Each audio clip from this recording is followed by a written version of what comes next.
नमस्कार मैत्रिणींनो, मी अर्चना स्वागत करते स्टिच विथ मी या आपल्या यूट्यूब चॅनलवर. ब्लाऊज शिवण्यासाठी फक्त अर्धा ते 1 तास लागतो. या गोष्टीवर बऱ्याच जणींचा विश्वास बसत नाही. मग ते ब्लाऊज प्रिन्सेस कट असू दे, कटोरी असू दे किंवा 4 टक्स ब्लाऊज असू दे. अगदी फिनिशिंगमध्ये अर्धा ते 1 तासामध्ये आपण छान असं ब्लाऊज शिवू शकतो. आजच्या व्हिडिओमध्ये मी अशा काही 5 ट्रिक्स तुम्हाला सांगणार आहे की तुम्ही सुद्धा माझ्यासारखंच अर्धा ते 1 तासामध्ये ब्लाऊज शिवू शकाल. आणि तुम्ही तुमच्या रोजच्या कामामध्ये जर या ट्रिक्स वापरल्या तर तुम्ही सुद्धा अगदी फिनिशिंगमध्ये आणि अगदी कमी वेळामध्ये खूप छान असं ब्लाऊज शिवू शकाल. या ठिकाणी तुम्ही पाहू शकता 1:25 झालेले आहेत आणि हे जे ब्लाऊज आहे ते मी काल रात्रीच कट करून ठेवलेलं आहे आणि आता आपण हे शिवायला घेणार आहोत. ब्लाऊजचं कटिंग करत असताना मी सर्व भाग कट करून घेतले होते. त्याचप्रमाणे आपल्याला ज्या पट्ट्या वगैरे लागत असतात त्या सुद्धा मी आधीच कट करून ठेवलेल्या होत्या. माप मोठं असल्यामुळे या ठिकाणी बाहीला जॉईंट द्यावा लागणारे, म्हणून बाहीला जे जॉईंट देण्यासाठी कापड लागणारे ते सुद्धा मी याच ठिकाणी ठेवलेलं होतं. सर्वात पहिले बाहीला मी जॉईंट देणार आहे आणि त्यानंतर मेन फॅब्रिक आणि अस्तर त्याचे सर्व पार्ट एकमेकांना जोडणार आहे. आजच्या व्हिडिओमध्ये मी अशा काही 5 टिप्स तुम्हाला सांगणार आहे जेणेकरून तुम्ही अगदी कमीत कमी वेळामध्ये ब्लाऊज शिवू शकाल.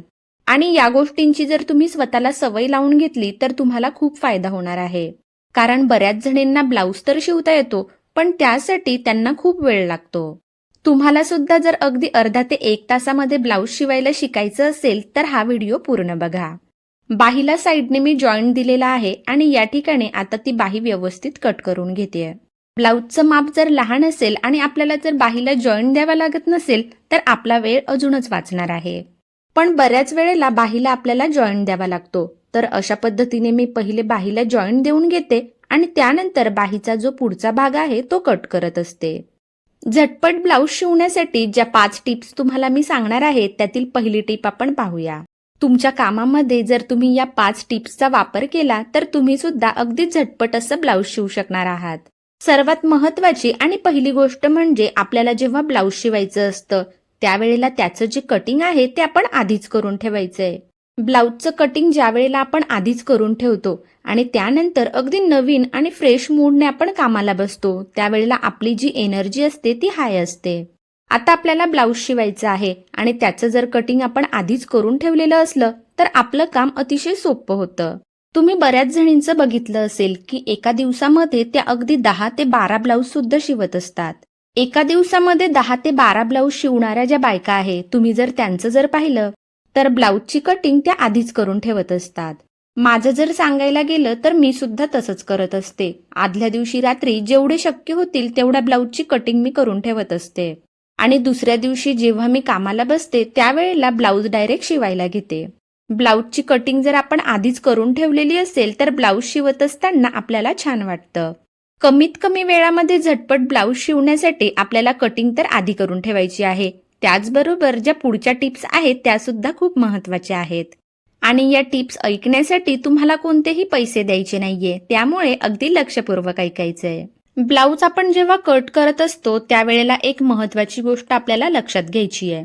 ती म्हणजे पहिले अस्तरचं कटिंग करायचंय, त्यानंतर ते मेन फॅब्रिकवर ठेवून ते कट करून घ्यायचंय. ब्लाऊज शिवताना आपल्याला जी हुक पट्टी लागत असते, आयपट्टी लागत असते किंवा गळ्याला लावण्यासाठी पट्ट्या लागत असतात, या पट्ट्या सुद्धा आपल्याला त्यावेळेलाच कट करायच्या आहे. त्याचप्रमाणे आपलं जर ब्लाऊज डिझाईनचं असेल, डिझाईन तयार करण्यासाठी जर आपण कॅनव्हास पेपर वापरणार असू तर कॅनव्हास पेपरचं कटिंग सुद्धा त्यावेळेलाच आपल्याला करायचं आहे. एकंदरीत असं लक्षात घ्यायचं आहे की आपल्याला ब्लाऊज शिवत असताना ज्या ज्या गोष्टी लागणार आहे जसं की मेन फॅब्रिक, अस्तर, त्यानंतर पट्ट्या, डिझाईन करण्यासाठी कॅनव्हास पेपर याचं व्यवस्थित कटिंग करून घ्यायचं आहे आणि त्यानंतर ते गुंडाळून आणि बांधून घ्यायचं आहे, म्हणजे त्यातील एकही गोष्ट हरवणार नाही. बऱ्याच वेळेला आपण ब्लाऊजचं कटिंग करतो पण त्यासाठी लागणाऱ्या ज्या बारीक पट्ट्या वगैरे आहेत त्या व्यवस्थित ठेवत नाही आणि त्यामुळे सुद्धा आपला बराच वेळ त्यामध्ये वाया जातो. म्हणून ब्लाऊजचं व्यवस्थित कटिंग करायचं आहे आणि सर्व भाग अगदी व्यवस्थित ठेवायचे आहेत. आता दुसरी जी टीप मी तुम्हाला सांगणार आहे ती म्हणजे आपण ज्या वेळेला ब्लाऊज शिवायला बसतो त्यावेळेला आपल्याला जे सामान लागणार आहे ते सर्व सामान आपण घेऊन बसायचं आहे. म्हणजे आपण जे कटिंग केलेलं ब्लाऊज आहे ते ब्लाऊज आपल्याला लागणार आहे.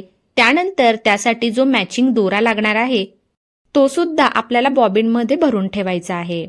त्यानंतर आपल्याला खडू लागणार आहे, टेप लागणार आहे, कात्री लागणार आहे. या वस्तू सुद्धा आपण जवळ ठेवायच्या आहेत.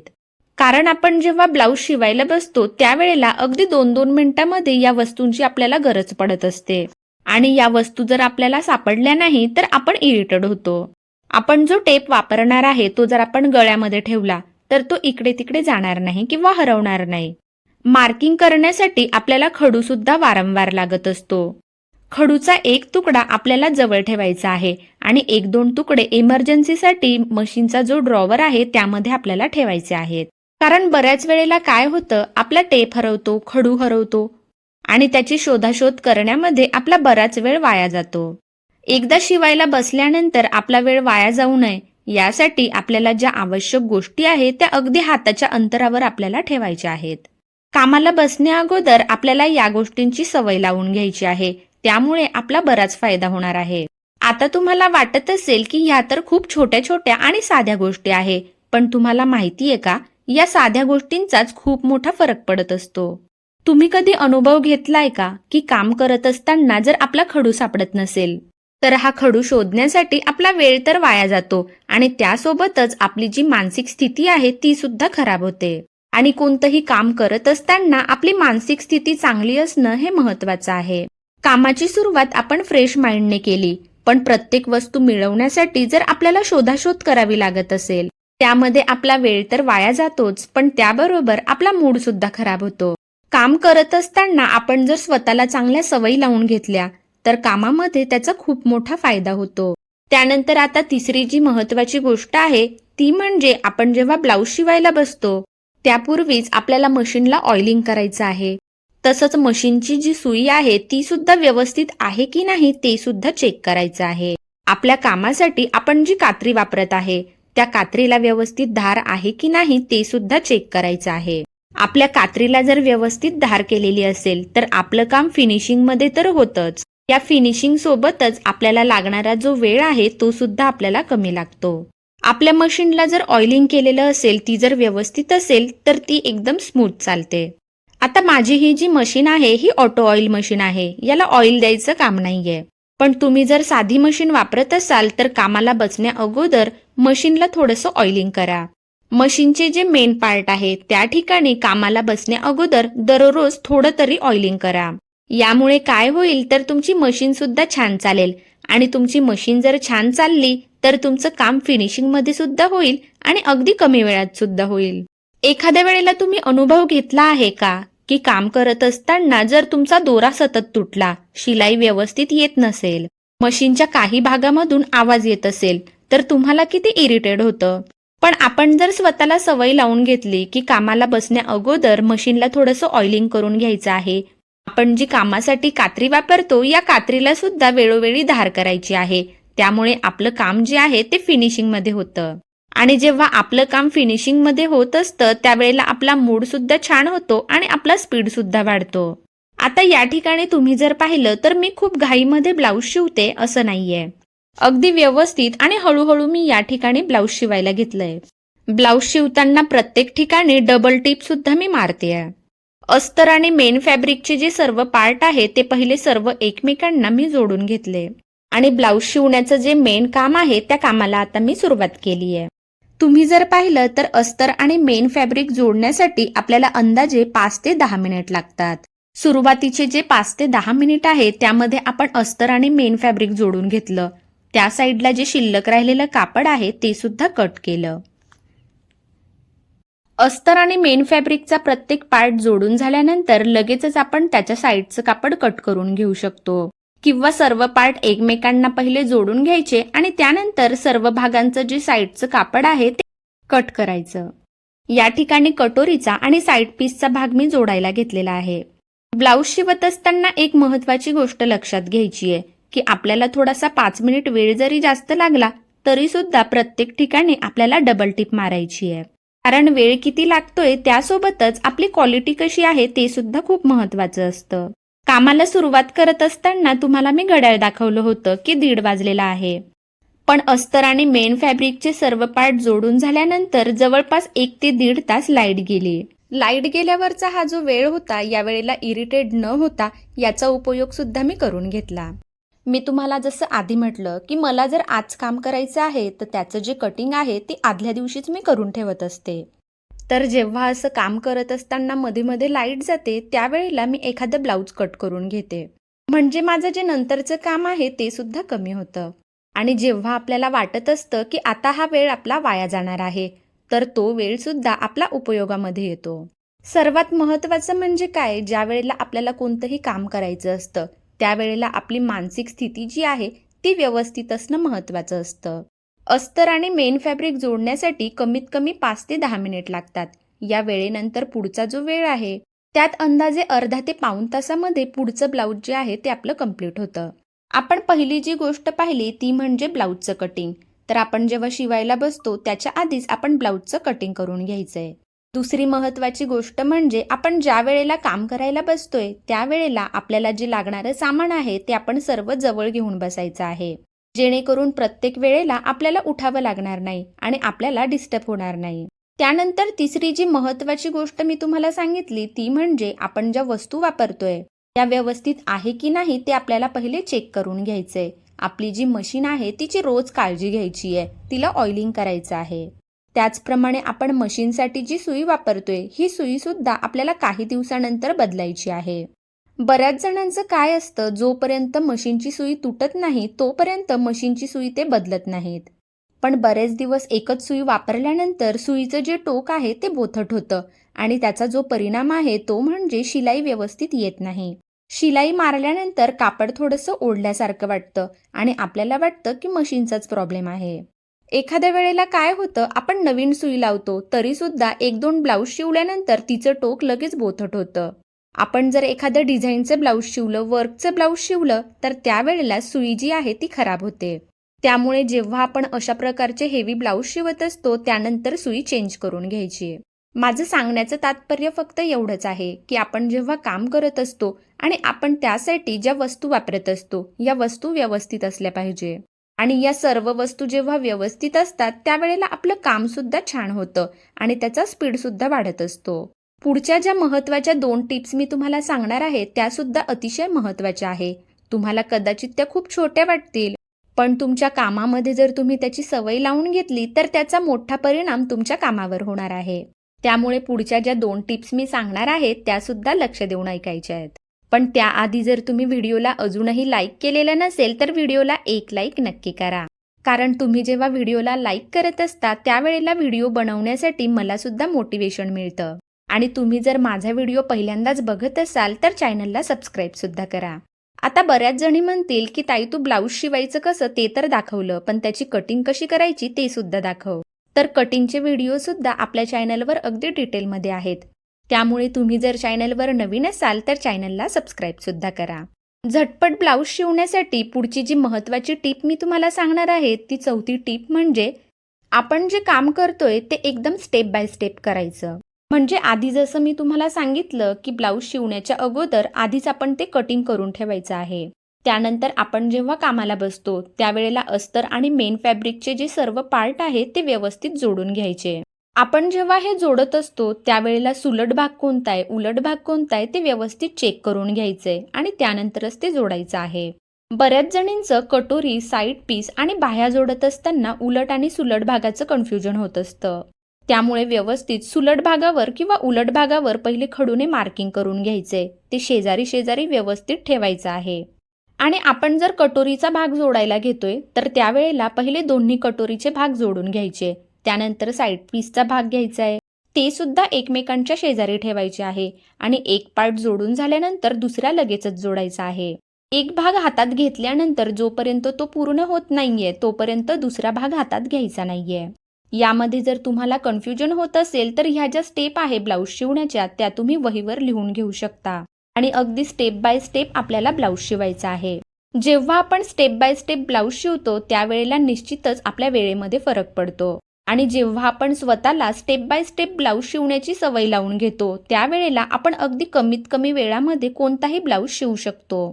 तुम्हाला अनुभव असेल की जेव्हा आपल्याला एखाद्या गोष्टीची सवय असते त्यावेळेला त्यासाठी खूप कमी वेळ लागतो. कारण ती गोष्ट आपल्या हातून सहज घडत असते, त्यासाठी आपल्याला वेगळे असे कष्ट घ्यावे लागत नाही. आणि असं स्टेप बाय स्टेप काम करण्याची सवय जर तुम्ही स्वतःला लावून घेतली तर तुमच्या कामामध्ये त्याचा खूप मोठा फायदा होणार आहे. आजच्या व्हिडिओमध्ये ज्या गोष्टी मी तुम्हाला सांगत आहे, पहिले तुम्ही त्याचा अनुभव घ्या आणि त्यानंतर मला नक्की कमेंट करून सांगा. बऱ्याच जणींना असं वाटत असतं की सर्वजण खूप पटकन ब्लाऊज शिवतात, पण मला मात्र खूप जास्त वेळ लागतो. तर तुमचा असा विचार करणं सुद्धा चुकीचं आहे आणि त्याचं कारण म्हणजे ज्या वेळेला तुम्ही नवीनच शिकत असता त्यावेळेला बऱ्याच गोष्टी तुम्हाला शिकायच्या असतात.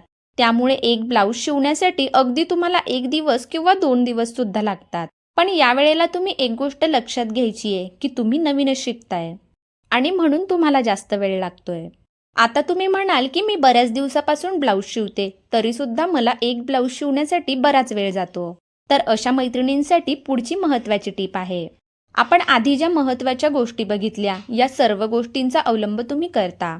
पण महत्त्वाची ही गोष्ट जर तुम्ही करत नाहीये, तर त्या 4ही गोष्टी करून फायदा नाहीये.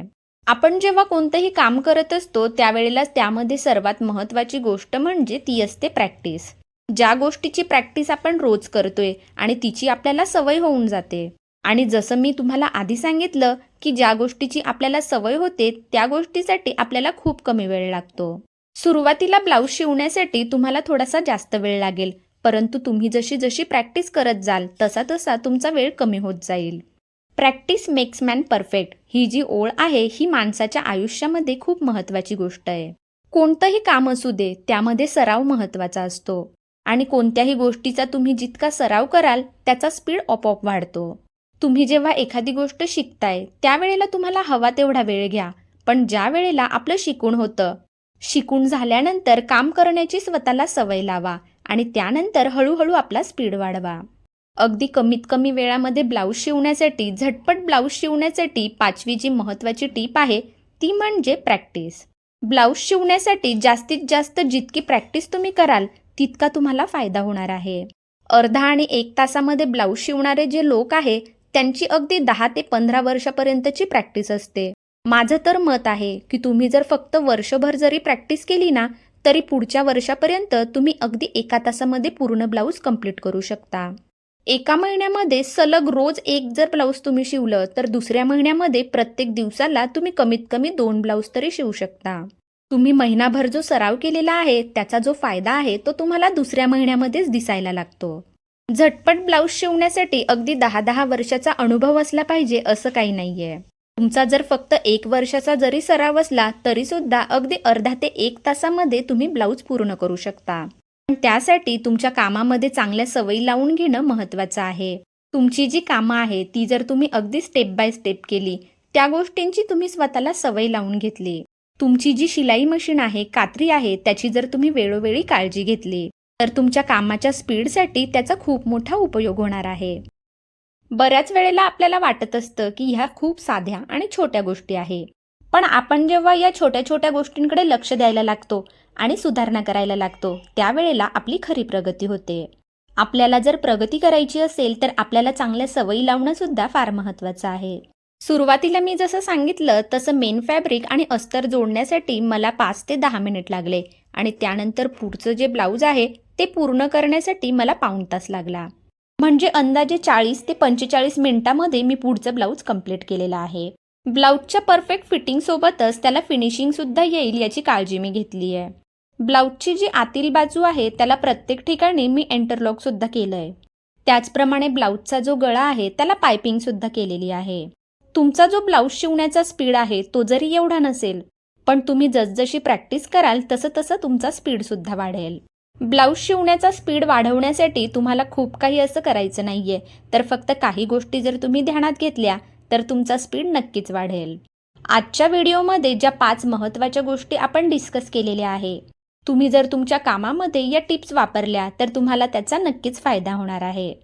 आजचा व्हिडिओ जर तुम्हाला आवडला असेल तर व्हिडिओला एक लाईक नक्की करा आणि अशाच पद्धतीचे नवनवीन व्हिडिओ बघण्यासाठी चॅनलला सबस्क्राईबसुद्धा करा. तर अशा पद्धतीने अगदी 1 तासाच्या आतमध्ये हे ब्लाऊज आपण स्टिचिंग केलेलं आहे.